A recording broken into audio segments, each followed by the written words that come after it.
ভূমিকম্পের ঝুঁকিতে আছে সুনামগঞ্জ শহরবাসী। বিশেষজ্ঞরা বলছেন ঝুঁকিপূর্ণ ডাউকি ফল্টের অবস্থান সুনামগঞ্জে। এখানেই হাওর জলাশয় ও পুকুর ভরাট করে অপরিকল্পিত নগরায়ণ করা হয়েছে। পাশাপাশি ভবনের নির্মাণের সময় বিল্ডিং কোড মানা হয়নি। শহীদ নূর আহমেদের তথ্য ও ছবিতে প্রতিবেদন। চলতি বছরের ২১শে সেপ্টেম্বর সুনামগঞ্জ ও সিলেটে মৃদু ভূকম্পন অনুভূত হয়, যার কেন্দ্র ছিল সুনামগঞ্জের ছাতক। সর্বশেষ ২১শে নভেম্বর সারা দেশে ৫ মাত্রার বেশি ভূকম্পনে কেঁপে ওঠে সুনামগঞ্জ। হতাহতের ঘটনা না ঘটলেও ক্ষতিগ্রস্ত হয়েছে বিভিন্ন স্থাপনা। সুনামগঞ্জ শহর থেকে ৬০ কিলোমিটার অদূরে ডাউকি ফল্ট। সক্রিয় এই ফল্ট লাইনের কারণে বিভিন্ন সময় কেঁপে ওঠে সুনামগঞ্জ সহ সিলেট অঞ্চল। ট্যাকটনিক কিনারে এই প্লেটের অবস্থান হওয়ায় ভারতের আসাম ও মেঘালয় রাজ্য এবং বাংলাদেশের উত্তর পূর্বাঞ্চল সিলেট সুনামগঞ্জ রয়েছে উচ্চ ঝুঁকিতে। অভিযোগ উঠেছে সাম্প্রতিক সময়ে সুনামগঞ্জ শহরে যেসব বহুতল ভবন হচ্ছে তা বিল্ডিং কোড মেনে হয়নি। তাছাড়া হাওর ও জলাশয় ভরাট করে অপরিকল্পিত এই ভবনগুলো তৈরি হলেও এক্ষেত্রে প্রশাসনের কোনো তদারকি নেই।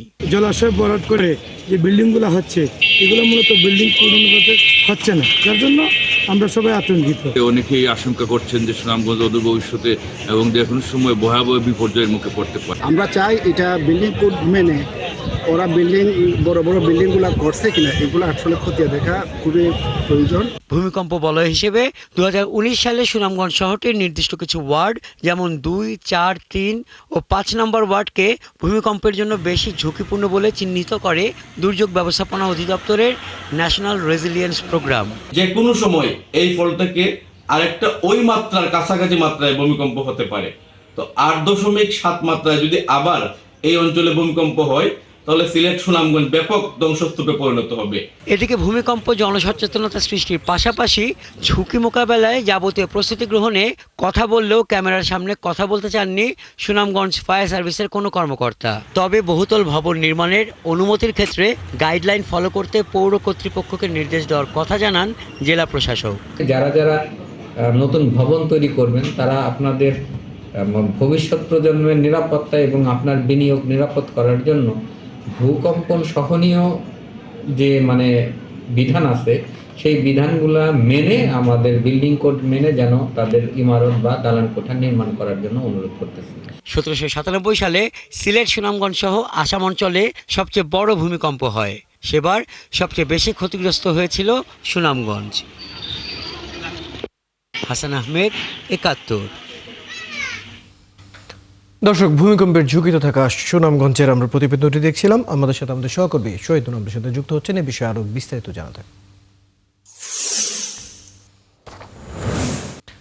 শহীদ, ডাউকি ফল্টে অবস্থান করছে সুনামগঞ্জ এবং যে পরিমাণ ঝুঁকি আমরা ইতিমধ্যেই সুনামগঞ্জের জন্য দেখতে পাচ্ছি, প্রতিরোধের জন্য কি ধরনের ব্যবস্থা আসলে ইতিমধ্যেই নেওয়া হয়েছে বা পরিকল্পনা চলছে এবং একই সাথে পরিবেশ বিশেষজ্ঞরা কি বলছেন জানাবেন।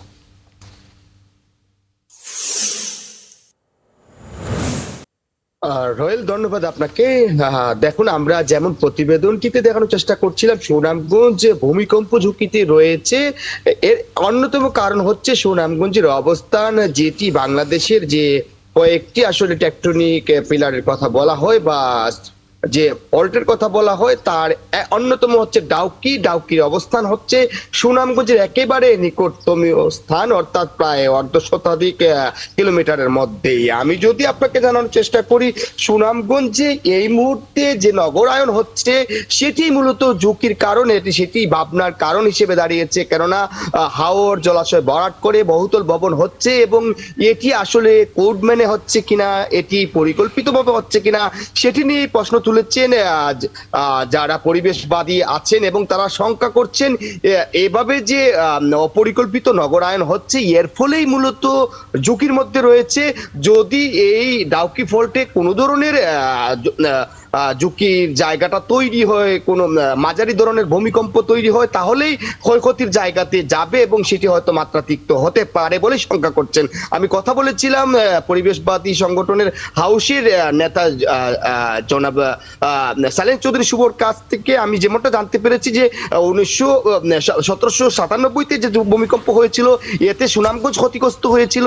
এটি তিনি শঙ্কা করছেন প্রায় ১০০ বছর যাবত এটি সক্রিয় হচ্ছে ডাউকি ফল্ট এবং যদি মাঝারি ধরনের আরেকটি ভূমিকম্প হয় তাহলে হয়তো সুনামগঞ্জ ক্ষতিগ্রস্ত হতে পারে। আমি কথা বলেছিলাম জেলা প্রশাসকের সাথে, ডক্টর মোহাম্মদ ইলিয়াস আমাকে যেমনটা জানিয়েছেন আসলে তারা এই বিষয়টা নিয়ে কোনো কাজ করেননি। সম্প্রতি আসলে তারা একটি সভা করেছেন জনসচেতনামূলক, এবং তারা যাতে সুনামগঞ্জের যে ভবনগুলো হচ্ছে সেটি আসলে কোড মেনে হচ্ছে কিনা সেটিতে তারা নজর দিচ্ছেন, এবং দ্রুততম সময়ে সুনামগঞ্জের এই বিল্ডিং গুলো আসলে তারা দেখবেন এবং ঝুঁকির বিষয়টাই নিয়ে কথা বলবেন। সেটি নিয়ে আসলে এখন পদক্ষেপ নেওয়ার প্রয়োজন রয়েছে। আমরা আশা করব যথাযথ পদক্ষেপগুলো নেওয়া হবে। ধন্যবাদ শহীদুর। দর্শক, আমাদের সাথে আমাদের সহকর্মী শহীদ নূর যুক্ত ছিলেন। সুনামগঞ্জের ভূমিকম্পের যে ঝুঁকি রয়েছে শহর জুড়ে সে বিষয়ে আমরা বিস্তারিত জানছিলাম।